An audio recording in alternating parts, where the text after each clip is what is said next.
Bonsoir à tous, bienvenue sur la chaîne toujours proche des populations. Ravi de vous retrouver pour votre journal dans l'actualité de ce début de semaine.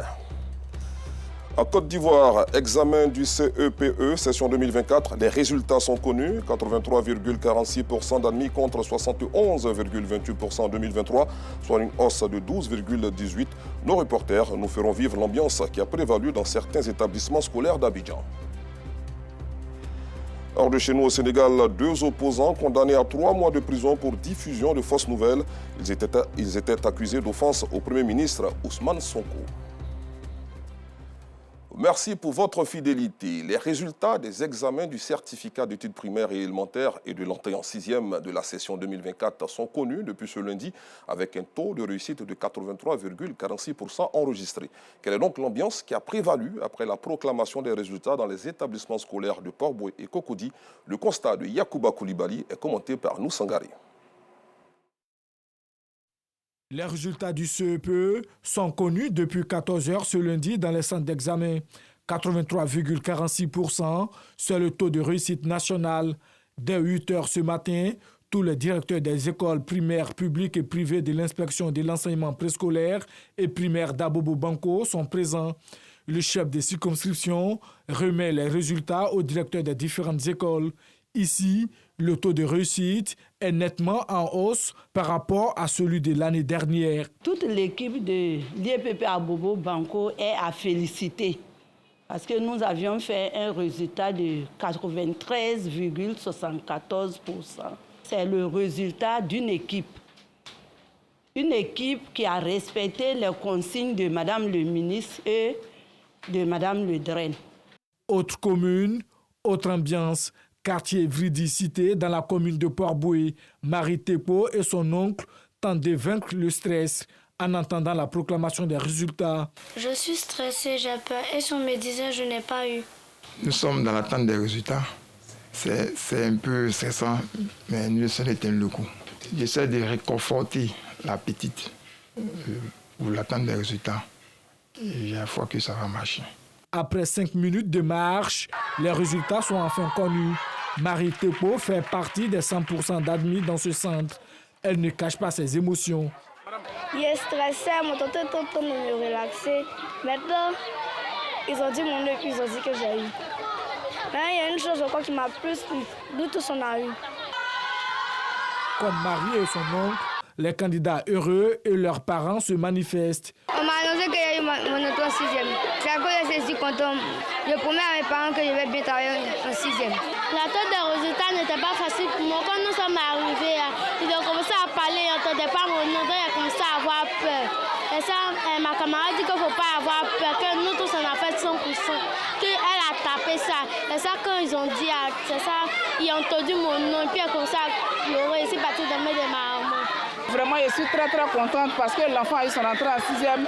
Je suis dans la joie et je dis merci à l'école, merci aussi à Dieu. Maxime Lambion est fier du résultat de ses élèves. Que nous avons présenté 39 élèves. Les 39 élèves ont eu le CEP. Donc nous avons un taux de réussite de 100%. Donc c'est une joie, c'est la liesse populaire. C'est le lieu de remercier véritablement les parents d'élèves. Dans cet établissement de la commune de Cocody, c'est aussi la joie. J'ai été 7e avec 140 points. Je remercie tous mes maîtres et maîtresses. On remercie en tout cas l'école qui a vraiment fait beaucoup d'efforts vraiment pour aboutir à ce résultat-là. En tout cas, toutes nos félicitations à tous les élèves, surtout qu'ils ont fait 100%.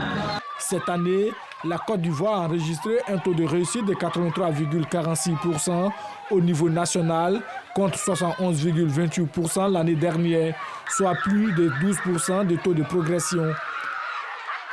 Selon l'ADECO, toute réclamation, quel qu'en soit le motif, doit être réceptionnée puis analysée par l'IEPP. Les résultats des réclamations seront proclamés le 14 juin 2024. Direction la commune de Port-Boué où une opération de déguerpissement est en cours à l'abattoir depuis le samedi dernier. Elle s'inscrit dans le cadre de la délocalisation du dit abattoir sur le site de l'ancienne ferraille d'Adjamé. Un nouvel espace qui n'est pas du goût des marchands de bétail qui soulève de nombreuses préoccupations. Des précisions dans ce reportage signé Noussangaré, Kader Bachil et Enza Traoré. Voici ce qui reste du terminal des petits ruminants de l'abattoir de Port-Boué.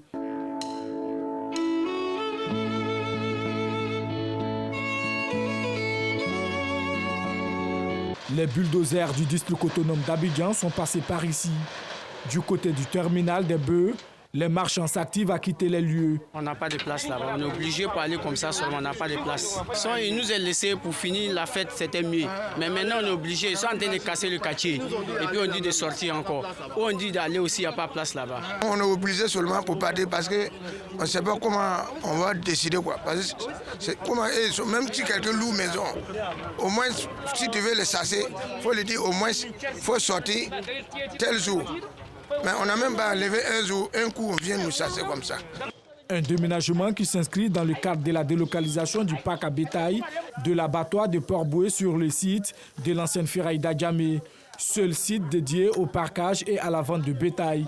Cependant, ces marchands de bétail ont des préoccupations, entre autres la capacité d'accueil du nouveau site et l'insécurité. C'est un site qui n'est pas clôturé.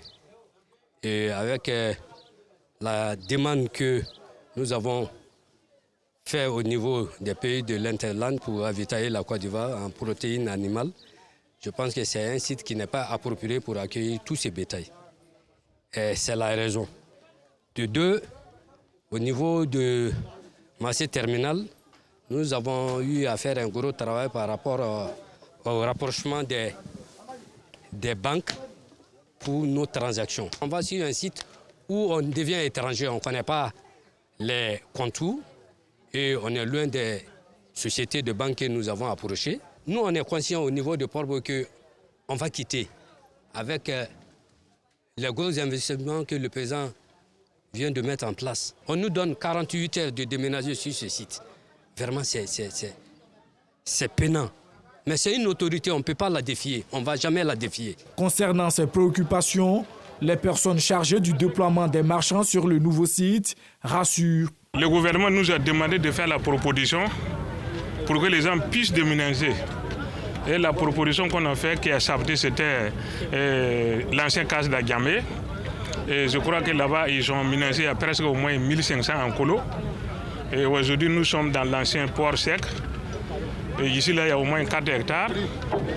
Et le gouvernement a accepté pour qu'on vienne installer les commerçants, tout juste pour la Tabaski.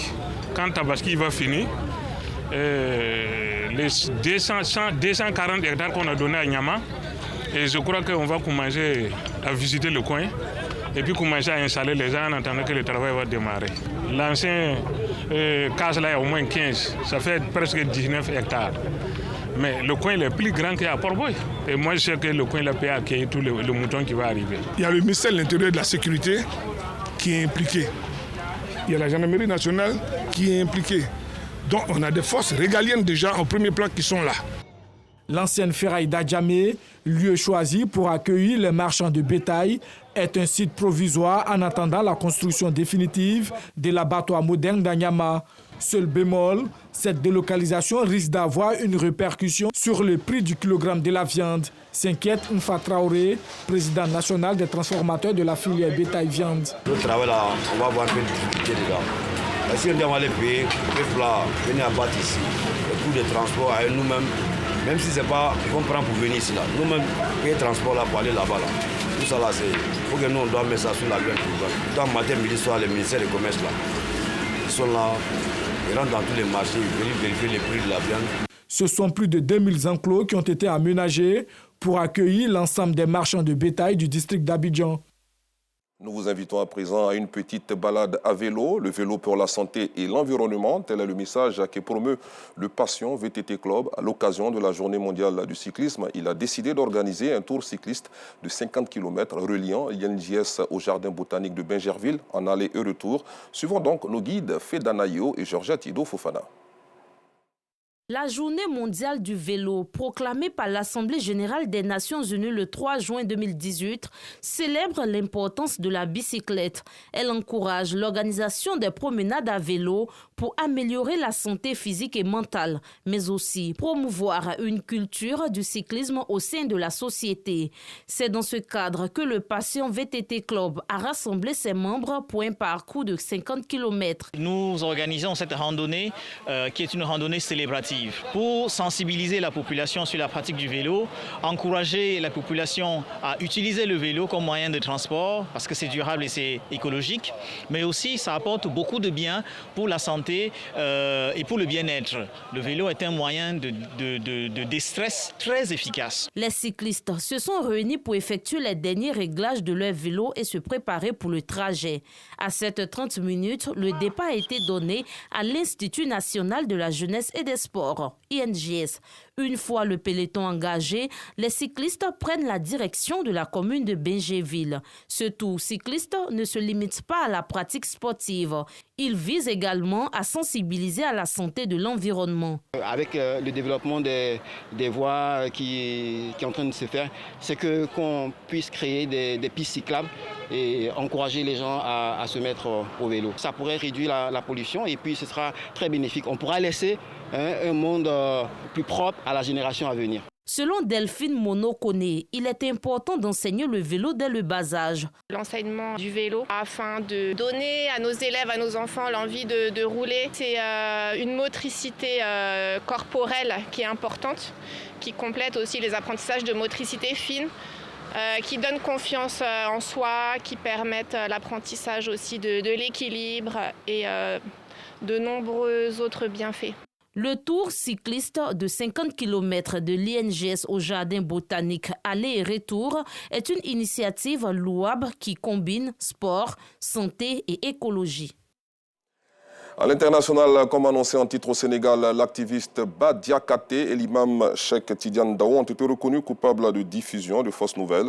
Ils étaient accusés d'offense au Premier ministre et de diffamation après la tenue de propos virulents à l'encontre d'Ousmane Sonko.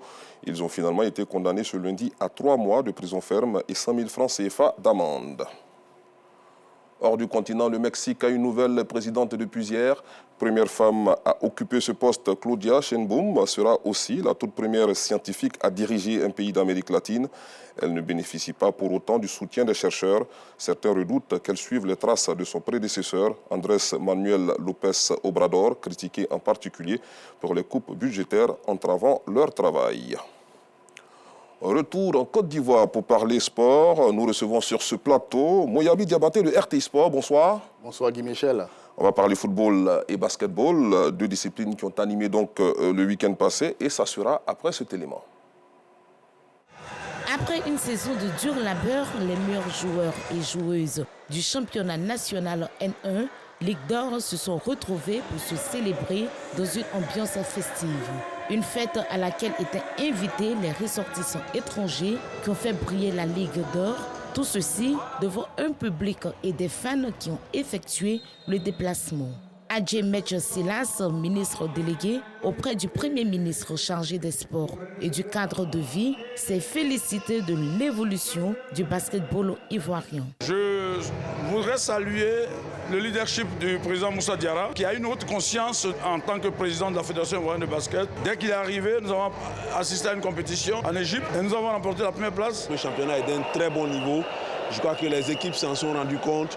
Nous aurons des playoffs de feu. Les équipes sont toutes affûtées. Après les allocutions, place au jeu. Chez les dames, la team Ivoire s'est inclinée face à l'équipe World 69-90. Chez les hommes, la team Ivoire a lavé l'honneur des dames en surclassant la team Hold 88-86 dans une fin de match pleine de rebondissements. Les présidents de clubs et les athlètes ont été récompensés. Plusieurs artistes musiciens ont pris part à ce All-Star Game meublé par des jeux et concours. Les prochains rendez-vous du basketball sont les Playoffs 2024 et le tournoi qualificatif olympique pour la sélection masculine senior qui va se tenir du 2 au 11 juillet 2024 à Porto Rico. Au football, le FC San Pedro a reçu son trophée de champion le samedi dernier au stade Laurent Pocou lors de la 30e et dernière journée de la Ligue 1. Ce titre est le premier pour le FC San Pedro. Alors Moyabi, un mot sur les All-Star Games version ivoirienne qui se sont joués hier au Palais des Sports d'Abidjan-Trècheville. Effectivement, Guy Michel, la crème du basketball ivoirien était réunie au Dôme du Parc des Sports de Trècheville. Merci à Moussa Diarra et à son équipe pour ce spectacle offert aux amoureux de la balle au panier. D'accord, on va parler à présent en football. Ligue 1, les clubs engagés en compétition africaine et ceux qui rejoignent la Ligue 2 sont désormais connus. Le verdict est tombé au niveau de la Ligue 1, championnat national. Les clubs engagés en compétition africaine et les clubs qui sont relégués sont connus au niveau des relégués. L'Azida Bengourou et le Sporting Club de Gagnoa évolueront malheureusement la saison prochaine en Ligue 2. Et au niveau des clubs engagés en compétition africaine, le Racing Club d'Abidjan sera le club qui va accompagner le FC San Pedro en Champions League africaine. Et au niveau de la Coupe de la Confédération, c'est le Stade d'Abidjan qui représentera la Côte d'Ivoire à cette compétition. En attendant le vainqueur de la Coupe nationale, puisque la Côte d'Ivoire a désormais 4 places au niveau africain. D'accord, le Stade qui signe son retour en compétition africaine et puis l'Africa Sport qui est en train de préparer comme ça sa montée en Ligue 2. On espère qu'elle sera effective. C'est un message adressé à tous les membres associés, n'est-ce pas? Absolument.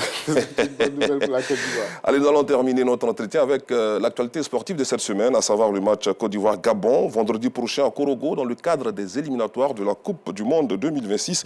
Les éléphants doivent-ils craindre les panthères avec un certain Pierre-Emerick Aubameyang? Et Mario Lemina qui ont effectué leur retour 4 mois après avoir remporté la Coupe d'Afrique des Nations. Les éléphants sont de retour en Côte d'Ivoire et c'est le stade Amadou Gon Coulibaly qui a le privilège d'accueillir les champions d'Afrique. Le vendredi 7 juin, la Côte d'Ivoire sera face au Gabon. 3 jours plus tard, les éléphants se déplaceront au Malawi pour affronter le Kenya pour le compte de la 4e journée des éliminatoires de la Coupe du Monde après une précédente journée, 3e journée au stade Amadou Gon Coulibaly. D'accord, est-ce qu'on peut parler là des chances des éléphants, champions d'Afrique? On peut le dire, ça sera un match facile. Non, ça ne sera pas un match facile. Ça peut être un match compliqué avec cette équipe gabonaise qui défendra chèrement sa peau en Côte d'Ivoire parce que cet après-midi déjà, les éléphants ont eu une séance d'entraînement sur 25 joueurs convoqués. Notre reporter Hassan Kouassi y était pour RTI Sport. Sur 25 joueurs convoqués, 23 d'ailleurs sont déjà sur place. Fahim et ses joueurs ont commencé la préparation. Seul Sébastien Haller et Evan Ndika manquent à l'appel. Les 2 joueurs, Sébastien Haller... Pourtant, ce sont des pions clés. Effectivement, ce sont des pions clés. Sébastien Haller arrive ce soir, ainsi que son coéquipier Evan Ndika. Ils rejoignent le groupe aujourd'hui avant le déplacement mercredi à Korogo. D'accord, donc Côte d'Ivoire-Gabon, c'est à suivre ce vendredi au stade Amadou Gon Coulibaly de Korogo. À partir de 19h, on espère que nos éléphants vont confirmer leur titre de champion. On espère vraiment. Pour revenir à ta question, est-ce que la Côte d'Ivoire doit craindre cette équipe gabonaise? C'est une équipe dont il faut se méfier, même si dans le rapport de force, la Côte d'Ivoire mène, parce qu'en 4 rencontres, 2 victoires pour la Côte d'Ivoire, 1 match nul et une défaite. La dernière défaite de la Côte d'Ivoire, c'était à domicile ici, aux éliminatoires de la Coupe du Monde 2018 à domicile. C'est dit qu'avec tous ces ingrédients, la Côte d'Ivoire doit se méfier de cette équipe gabonaise. Tout à fait. Donc, c'est ce vendredi, je le disais tout à l'heure, à partir de 19h. Donc, Côte d'Ivoire-Gabon, éliminatoire Coupe du Monde. D'autres rencontres dans cette poule, la poule de la Côte d'Ivoire, il y a le Gabon, il y a... Effectivement, il y a le Gabon, il y a le Kenya, le Burundi aussi. Des nations quand même prenables. Des nations prenables. Ça devrait passer pour la Côte d'Ivoire, puisqu'il y a 9 poules pour ces éliminatoires de Coupe du Monde-là. Et les premiers de chaque poule sont directement qualifiés pour la Coupe du Monde. Justement. Et puis pour les places africaines, il y a une autre place africaine potentielle. On aura peut-être 10 Africains à la Coupe du Monde. Justement, avec la performance du Maroc lors de la dernière Coupe du Monde, c'est tout à fait normal. Absolument, c'est de bonne nouvelles. L'Afrique ait plus de représentants durant cette compétition mondiale. Merci beaucoup, Moyabi Diabaté. C'est moi. Merci. On a tout dit sur le sport. Absolument. Allez, point final. Merci d'avoir suivi cette édition. Bonne suite de programme sur RTI2.